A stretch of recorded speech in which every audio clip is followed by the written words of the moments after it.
Assalamualaikum warahmatullahi wabarakatuh.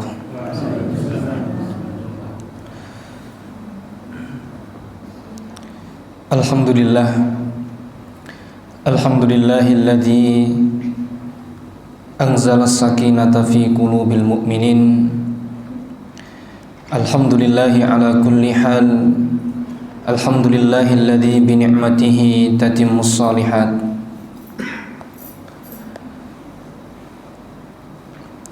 Nashhadu an la ilaha illallah wahdahu la syarika lah wa nashhadu anna Muhammadan abduhu wa rasuluhu la nabiyya wa la rasula ba'dah. Allahumma salli wa sallim wa barik ala hadzal nabiyil karim nabiyyina wa rasulina wa habibina Muhammadin sallallahu alaihi wasallam wa ala alihi wa ashabihi wa man sara ala nahdihi ila yaumil qiyamah. Hadirin jamaah salat maghrib rahimani wa rahimakumullah. Alhamdulillahi rabbil alamin. Kita masih diberikan kesempatan oleh Allah Subhanahu wa taala untuk hadir di majelis yang mulia kali ini insyaallah untuk membahas salah satu hadis Rasulullah Muhammad sallallahu alaihi wasallam di dalam kitab yang sudah lama kita kaji, yaitu Kitab Bulughul Maram min Adillatil Ahkam. Alhamdulillah juga kita hari ini masuk di tanggal 2 Dzulhijjah karena sudah maghrib berarti 2 Dzulhijjah. Ya, seperti sabda Rasulullah Muhammad sallallahu alaihi wasallam, di 10 awal Dzulhijjah adalah salah satu waktu yang dianjurkan bagi setiap muslim untuk menambah kebaikan demi kebaikan guna untuk mendapatkan peluang besar mendapatkan rahmatnya Allah Subhanahu wa taala. Allah Subhanahu wa taala berfirman, wal fajr walayalin ashr, demi waktu fajar dan demi 10 malam. Para ulama mengatakan walayalin asr, 10 malam yang dimaksud adalah 10 hari pertama di bulan Dzulhijjah. Dan bulan Dzulhijjah adalah bulan yang sangat agung di dalam Islam karena terdapat salah satu ibadah mulia yang hanya bisa dilakukan di tempat tertentu dan waktu tertentu, yaitu haji di Baitullah. Hanya di bulan Dzulhijjah dan hanya di kota Mekah. Maka ada beberapa hal yang hukumnya sunnah muakkad untuk dilaksanakan di bulan Dzulhijjah ini. Salah satunya adalah bagi sahibul kurban untuk tidak memotong rambut dan kuku di 10 hari pertama, atau mohon maaf sampai hari pertama Dzulhijjah sampai kemudian hewan itu disembelih, ya, bagi sahibul kurban. Kalau keluarga berarti kepala keluarga saja. Kemudian ada puasa namanya puasa Arafah. Puasa Arafah yang dikerjakan pada tanggal pinten? 9 Dzulhijjah. Dengan keunggulan pahalanya adalah keistimewaan puasa Arafah adalah menghapus dosa kecil 1 tahun sebelumnya dan 1 tahun yang akan datang. Ada lagi puasa Tarwiyah yang dikerjakan pada tanggal 8 Dzulhijjah. Salah satu cita-cita Nabi Muhammad, ya, tapi atas takdir Allah Subhanahu wa taala Nabi belum melaksanakan puasa Tarwiyah. Nabi sudah meninggal dunia, ya, artinya itu amalan yang direkomendasikan oleh Nabi, tapi Nabi belum sempat untuk mengerjakannya, sudah meninggal dunia duluan. Nah, itu salah satu amalan-amalan sunnah muakkad yang dilaksanakan di bulan Dzulhijjah, khususnya di 10 hari pertama. Hadirin jamaah rahimakumullah. Pada kesempatan hari ini kita akan meneruskan kajian kita pada Kitab Bulughul Maram pada Kitabul Jami' bab tentang kebaikan dan tentang menjaga hubungan sosial kemasyarakatan. Terakhir, kalau tidak salah sebelum bulan Ramadan, seingat saya itu menjelaskan tentang 3 dosa besar yang dilakukan oleh orang yang beriman khususnya. Ada 3 dosa besar. Dan hari ini insya Allah kita masuk di hadis yang selanjutnya, yaitu tentang larangan untuk meremehkan kebaikan. Larangan untuk apa? Meremehkan kebaikan. Saya bacakan hadisnya. Wa an Abi Dzar radhiyallahu anhu qala Rasulullah sallallahu alaihi wasallam la tahqiruna minal ma'ruf walau antalqiya akhaku biwajhika talqin. Dari Abi Dzar radhiyallahu anhu qala, semoga Allah meridhai Abi Dzar, qala Rasulullah sallallahu alaihi wasallam, bersabda Rasulullah Muhammad sallallahu alaihi wasallam, la tahqiruna minal ma'ruf, jangan sampai kalian semuanya meremehkan kebaikan, walau antalqiya akhaka biwajhin talqin, meskipun itu hanya sekecil senyuman di wajah ketika bertemu dengan sesama orang muslim. Jadi hadis ini intinya adalah melarang bagi kita semuanya untuk meremehkan sekecil apapun kebaikan yang dilakukan oleh seorang muslim. Tidak boleh kita remehkan. Tapi sebelum masuk ke dalam inti hadis ini, hadirin jamaah sekalian, saya sedikit akan membahas seperti biasanya tentang siapa orang yang meriwayatkan hadis ini. Hadis ini diriwayatkan oleh Abi Dzar radhiyallahu anhu, sahabat Nabi yang bernama Abu Dzar. Kalau terkenalnya itu Abu Dzar Al-Ghifari. Pernah dengar nggih? Abu Dzar Al-Ghifari. Sekarang banyak dijadikan nama anak ya zaman sekarang. Nama yang lumayan banyak ya. Ada yang namanya Abu Dzar Al-Ghifari. Abu Dzar Al-Ghifari ini punya kisah yang luar biasa. Abu Dzar Al-Ghifari itu mempunyai nama asli adalah Jundub bin Junabah. Jundub bin Junabah. Ini Abu Dzar Al-Ghifari. Kenapa dipanggil Abu Dzar? Karena Jundub bin Junabah ini punya anak yang namanya Dzar. Namanya Dzar, kemudian dipanggil Abu Dzar, bapaknya Dzar. Abu Dzar Al-Ghifari ini adalah orang yang masuk dalam kategori as-sabiqunal awwalun, orang yang pertama-tama masuk Islam. Dalam beberapa kitab sejarah dikatakan Abu Dzar Al-Ghifari ini orang kelima yang masuk Islam. Yang pertama adalah Khadijah, yang kedua kemudian Abu Bakar As-Siddiq. Khadijah mewakili wanita dewasa pertama yang masuk Islam, kemudian Abu Bakar As-Siddiq mewakili laki-laki dewasa yang pertama masuk Islam, kemudian yang ketiga ada Ali bin Abi Thalib, yang keempat ada Zaid bin Harithah, yang kelima ini adalah Abu Dzar Al-Ghifari. Jadi orang yang kelima masuk Islam.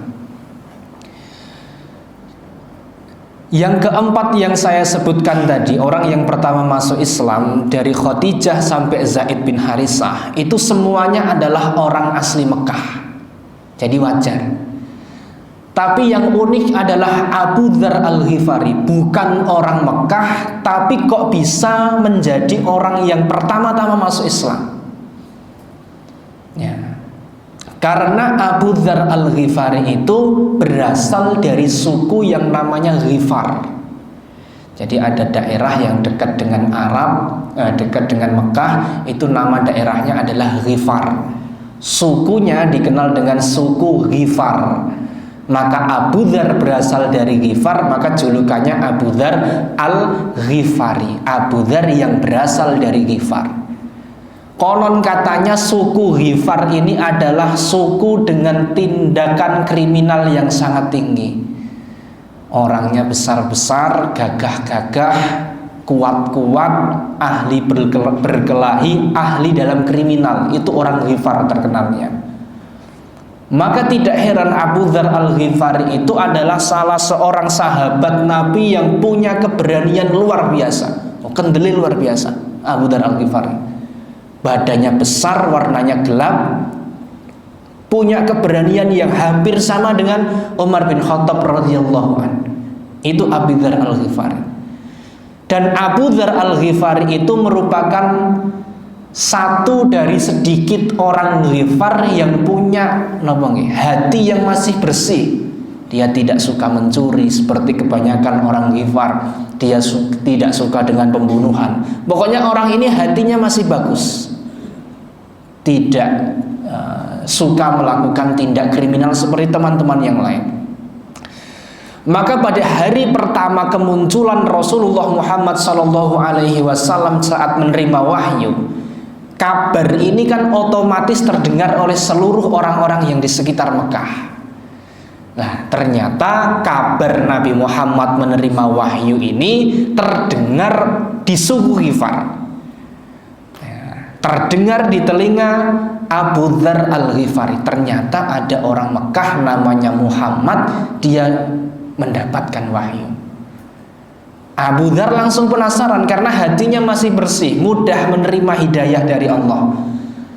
Kemudian Abu Dzar Al-Ghifari meminta supaya adiknya yang bernama Unais bin Junabah, adiknya Abu Dzar Al-Ghifari, itu pergi ke kota Mekah. Dik, kamu pergi ke kota Mekah, coba cari informasi apakah betul di Mekah sana ada seorang nabi bernama Muhammad. Kalau betul, bagaimana tanggapan orang-orang di sekitarnya? Ya. Kemudian adiknya ini langsung pergi ke kota Mekah. Ya, pergi ke kota Mekah. Ternyata betul. Wah, di sana sudah viral kabarnya bahwa Rasulullah Muhammad SAW adalah orang yang sudah ditunjuk Allah sebagai seorang nabi. Kemudian Unais ini tanya kepada orang-orang kafir Quraisy Mekah, apa di sini benar ada seorang nabi? Kemudian orang kafir Mekah ya pasti menjawab kebalikannya, dia itu bukan nabi. Innahum yakuluna innahu syairun wa kahinun. Muhammad itu bukan seorang nabi, kata kafir Quraisy Mekah kepada Unais saudaranya Abu Dzar Al-Ghifari. Muhammad itu bukan seorang nabi. Dia adalah seorang ahli syair, dia adalah seorang kahin, seorang dukun. Difitnah seperti itu oleh kafir Quraisy Mekah. Kemudian Unais pulang, lapor kepada kakaknya Abu Dzar Al-Ghifari. Ya, wahai kakakku, saya sudah berbincang-bincang dengan orang di sekitar Mekah bahwasanya Rasulullah Muhammad SAW kata mereka itu bukan seorang nabi, melainkan adalah tukang syair, melainkan adalah seorang dukun. Kemudian Abu Dzar bertanya, bagaimana pendapatmu wahai adikku? Kira-kira orangnya itu benar-benar dukun enggak? Setelah Unais itu ketemu dengan Rasul, menceritakan kepada Abu Dzar Al-Ghifari, kemudian wahai kakakku, sepertinya Muhammad itu bukan seorang dukun. Kalau dari wajahnya itu tidak ada tanda-tanda keburukan di dalamnya. Kalau seorang syair, bagaimana pendapatmu wahai Unais? Juga bukan seorang syair. Saya itu ahli syair. Unais itu seorang ahli syair. Dan kalimat yang diucapkan oleh Nabi itu lebih tinggi daripada syair. Itu bukan seorang penyair. Ya. Kemudian ya, terus kesimpulannya bagaimana? Ya, sepertinya Muhammad itu memang benar-benar seorang nabi. Ya, akhirnya Abu Dzar Al-Ghifari dengan nekat kemudian pergi ke kota Mekah yang pada saat itu orang kafir Quraisy sangat sensitif terhadap info tentang Nabi Muhammad. Ketika ada pertanyaan tentang Nabi Muhammad, tidak segan kaum kafir Quraisy langsung membunuh orang tersebut. Penasaran kepada Nabi Muhammad, ada orang asing kemudian datang ke Mekah dan menanyakan kabar tentang Muhammad. Tidak segan-segan orang kafir Quraisy itu menganiaya dan membunuh orang yang menanyakan tentang Muhammad. Abu Dzar pergi ke kota Mekah sendiri. Ya, kemudian Abu Dzar Al-Ghifari tanya kepada orang di sekitar Ka'bah. Tanya kepada salah seorang kafir Quraisy. Ya, wahai fulan, bagaimana pendapatmu tentang Muhammad? Ternyata betul.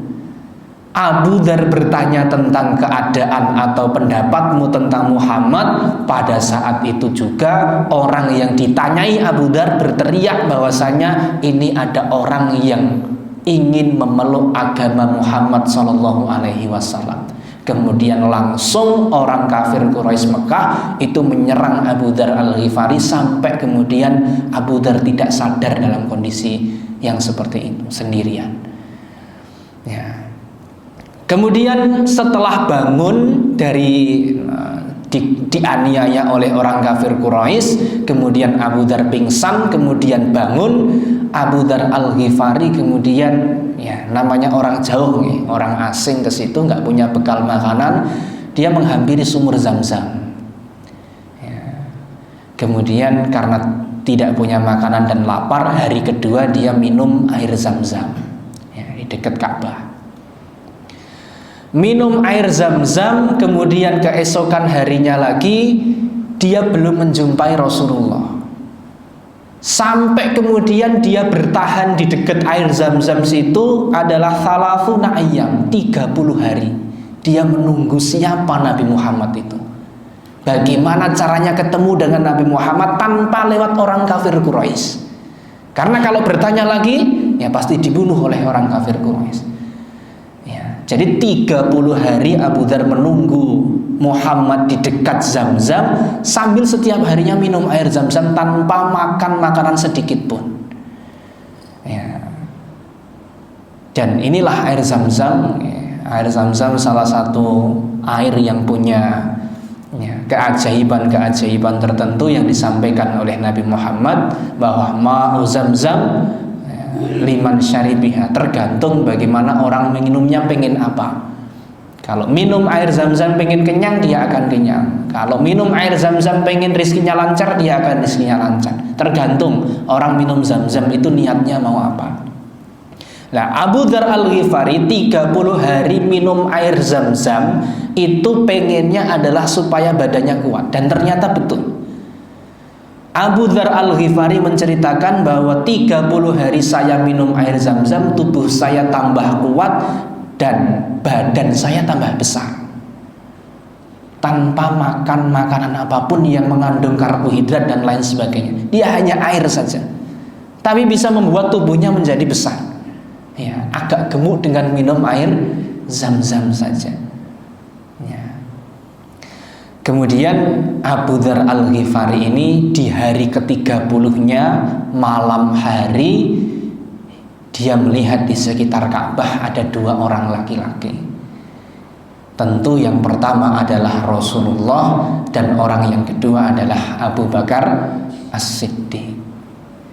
Bertemulah Abu Dzar Al-Ghifari dengan Rasulullah Muhammad SAW untuk pertama kalinya.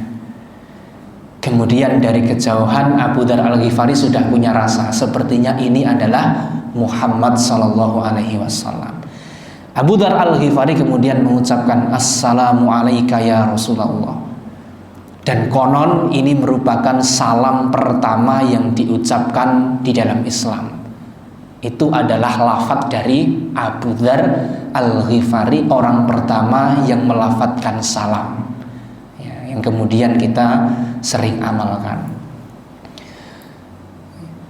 Ya, ternyata betul itu adalah Rasulullah Muhammad, dan kemudian Abu Bakar As-Siddiq ingin bahwasanya orang ini, Abu Dzar Al-Ghifari ini, biarkan tidur di rumah saya ya Nabi di hari ke-31. Ya, kemudian di situ ngobrol dengan Nabi, dengan Abu Bakar, bahwa Abu Dzar Al-Ghifari pengen masuk Islam. Dan pada saat itu juga di malam ke-31 itu Abu Dzar Al-Ghifari memeluk agama Islam.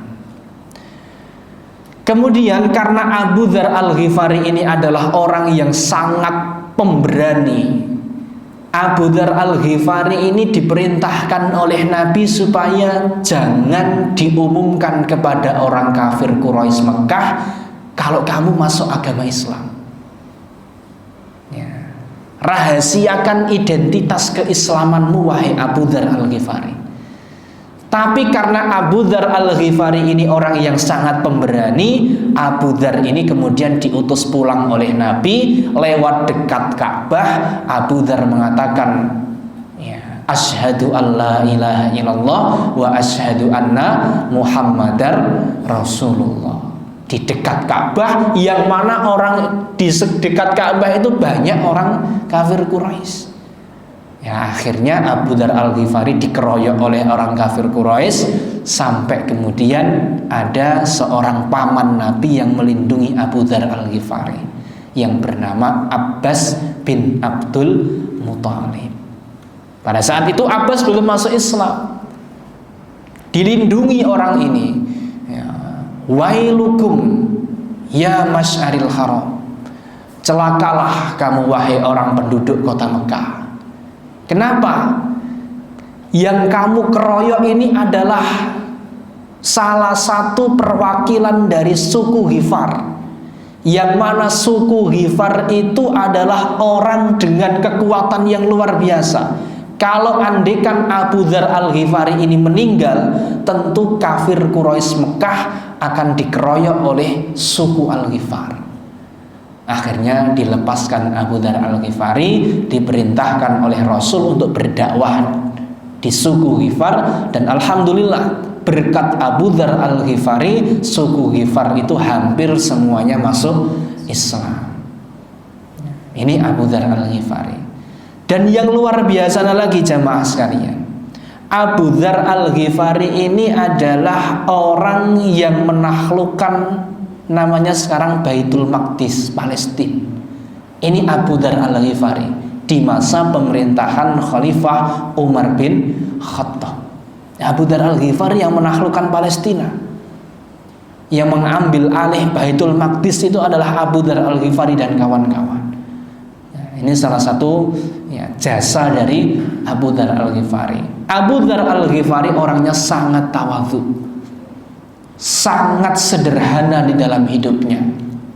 Bahkan ketika meninggal dunia, Abu Dzar Al-Ghifari itu berjalan di tengah padang pasir, menyendiri bersama istrinya. Abu Dzar dan istrinya menyendiri di padang pasir dalam kondisi yang hampir sakaratul maut.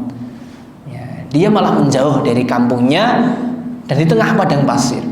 Kemudian istrinya menangis, wahai suamiku, kenapa kamu dalam keadaan yang seperti ini, kondisi fisikmu sudah lemah, hampir meninggal dunia, kamu malah di tengah padang pasir. Istrinya menangis. Kemudian Abu Dzar mengatakan, la tabghi, jangan menangis wahai istriku, absyiri, saya akan memberikan kabar gembira. Istrinya masih menangis. Kabar gembira apa yang akan kau berikan kepadaku? Kemudian Abu Dzar Al-Ghifari menceritakan, dulu Rasulullah Muhammad SAW itu pernah bersabda, saya dan teman-teman pernah diberikan pesan oleh Rasul, kata Abu Dzar Al-Ghifari, bahwasanya besok akan ada satu sahabat yang meninggal di tengah padang pasir, dan setelah meninggal itu orang-orang muslimin berebut untuk memandikan, mengkafani dan menguburkannya. Ya, itu menurut Abu Dzar Al-Ghifari. Terus apa hubungannya denganmu wahai Abu Dzar Al-Ghifari? Istrinya mengatakan seperti itu. Orang-orang yang pada saat itu diceramai, dipeseni oleh Nabi, itu semuanya sudah meninggal dunia kecuali saya. Dan tidak ada satupun orang yang dipeseni oleh Nabi itu meninggal di padang pasir. Berarti yang meninggal di padang pasir ini sepertinya ya saya. Dan ternyata betul, setelah mengucapkan seperti itu, Abu Dzar Al-Ghifari meninggal dunia di tengah padang pasir. Dan setelah Abu Dzar Al-Ghifari meninggal dunia, istrinya bingung. Ini bagaimana mengkafaninya? Karena nggak punya apa-apa. Abu Dzar Al-Ghifari itu sangat miskin. Air tidak ada. Menggali tanah untuk menguburkan juga tidak mungkin karena istrinya seorang diri. Mengkafani juga tidak punya kain kafannya. Ternyata setelah istrinya itu merenung, ternyata betul ada rombongan orang Madinah yang datang, termasuk salah satunya adalah sahabat Nabi bernama Ibnu Mas'ud.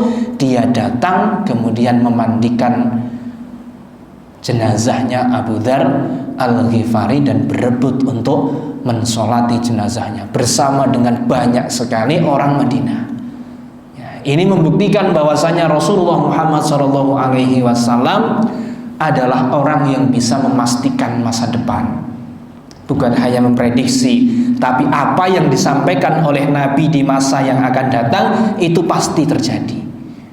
Dan salah satu bukti itu adalah jenazah dari Abu Dzar Al-Ghifari, meskipun dia meninggal sendiri dalam kondisi di tengah padang pasir, karena Nabi menjanjikan adalah orang yang mulia akan diurus jenazahnya, maka banyak orang yang datang untuk mengurus jenazah Abu Dzar Al-Ghifari.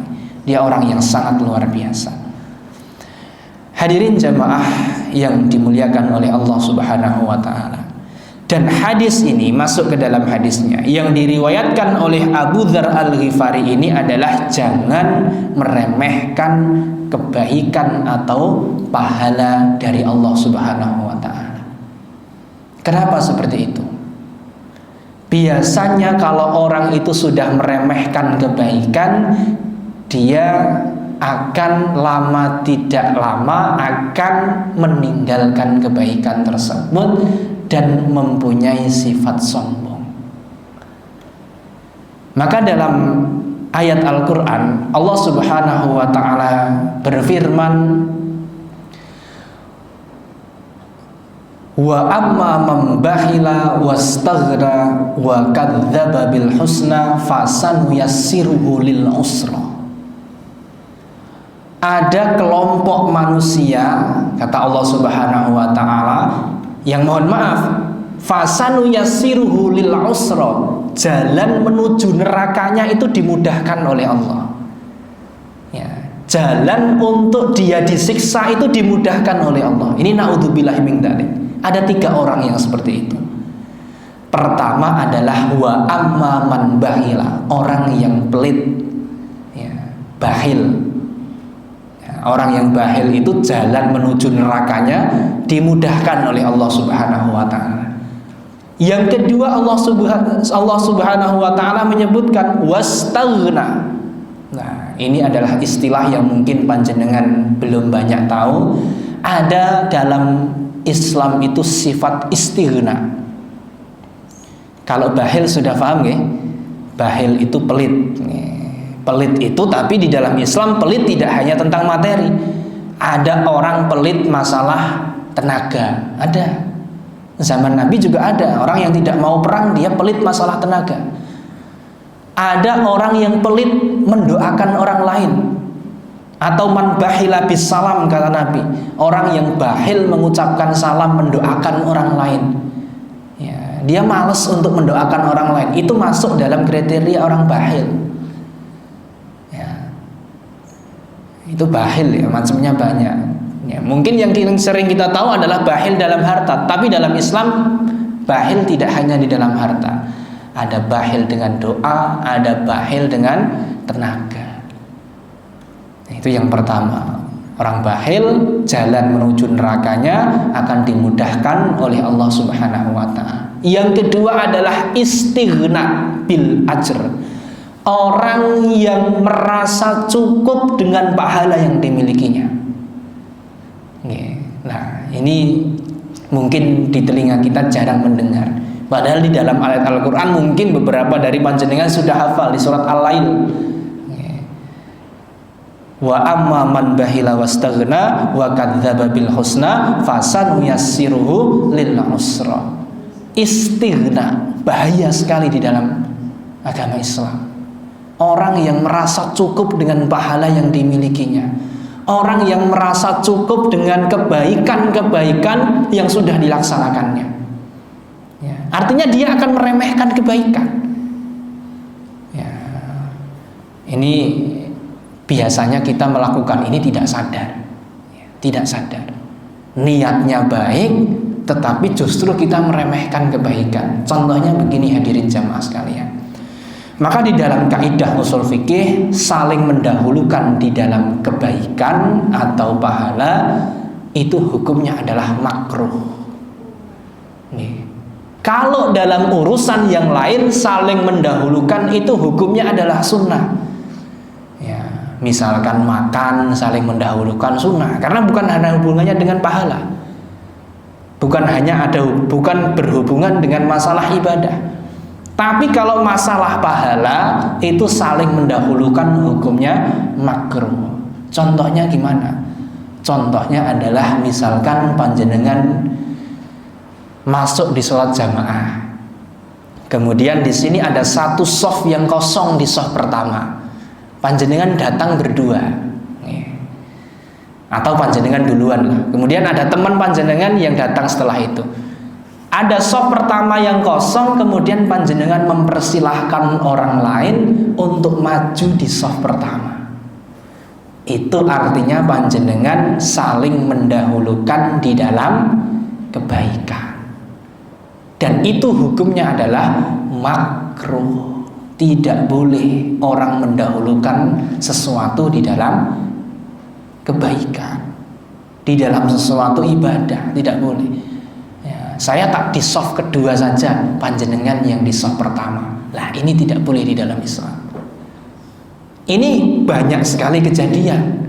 Ya, niatnya baik untuk menghormati temannya, tapi karena seolah-olah dia mencukupkan diri di shaf kedua tanpa tahu pahala besar di shaf pertama, itu yang dinilai makruh di dalam agama Islam. Pernah kejadian seperti itu nggak biasanya? Wah, saya tak di shaf kedua, apalagi saya tak ketiga saja, jenengan yang pertama saja.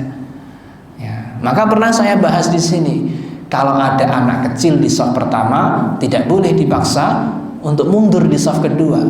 Begitu pula dengan shaf pertama ada yang kosong, ya orang pertama itu yang maju di shaf pertama. Jangan mendahulukan atau mempersilahkan orang lain di shaf pertama, kita di shaf kedua saja. Ini berarti ada istighna di dalam mendahulukan orang lain untuk mendapatkan pahala lebih banyak daripada kita. Itu kan seolah-olah saya pahalanya yang sedikit saja di shaf kedua, jenengan yang pertama. Ternyata hal seperti ini tidak dibolehkan di dalam Islam.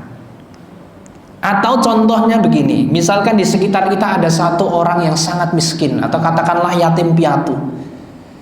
Yatim piatu. Kemudian kita mempunyai harta yang cukup untuk membantunya, memberi makan dia, ngasih makan ke dia. Tapi kita mempersilahkan orang lain duluan untuk memberi makan dia. Kita cukup. Nah, itu juga masuk di dalam sifat istighna, merasa cukup dengan pahala yang kita miliki sehingga kita mendahulukan orang lain untuk berbuat baik. Nah, ini seharusnya dihindari. Hukumnya makruh, seharusnya dihindari.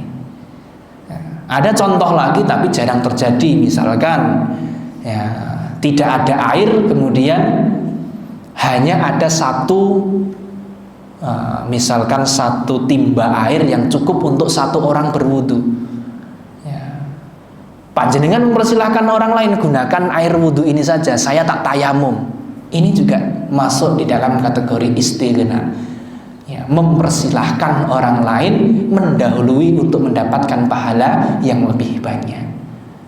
Itu nanti lama-kelamaan akan muncul sifat untuk saya tak belakang sajalah mendapatkan pahala. Ya, panjenengan dulu aja yang berpahala. Itu nanti akan muncul sifat seperti itu dan setan akan menggiring hal seperti itu. Nah, ini adalah wastaghna, orang yang merasa cukup dengan pahala yang dimilikinya. Ini sangat bahaya di dalam agama Islam. Karena hal seperti ini kan seolah-olah baik. Nah, panjenengan mempersilahkan maju di saf pertama itu kan seolah-olah baik, menghargai orang yang lain, monggo maju di saf pertama. Ya kecuali mungkin di belakang imam, ada tempat-tempat khusus yang digunakan sebagai imam cadangan atau dan lain sebagainya. Tapi kalau safnya di pinggir, saf kedua, ya kalau kosong monggo segera kita isi. Karena ditakutkan nanti kalau kita mempersilahkan orang lain, kita melaksanakan istighna. Naudzubillahi min dzalik. Kita merasa cukup di saf yang kedua sehingga kita mempersilahkan orang lain maju di saf yang pertama. Nah, maka sangat baik apabila ketika Jumat biasanya ya, seolah-olah itu belum sholat, kemudian kita ambil di saf yang terakhir katakanlah. Ya, seolah-olah kan nanti saya itu nggak mau di saf pertama. Nah, ini keyakinan atau pandangan kita dalam memperoleh pahala ini harus betul-betul kita kaji ulang. Apakah betul ketika hari Jumat itu saf yang penuh di belakang duluan? Padahal tidak boleh mendahulukan seseorang di saf yang pertama.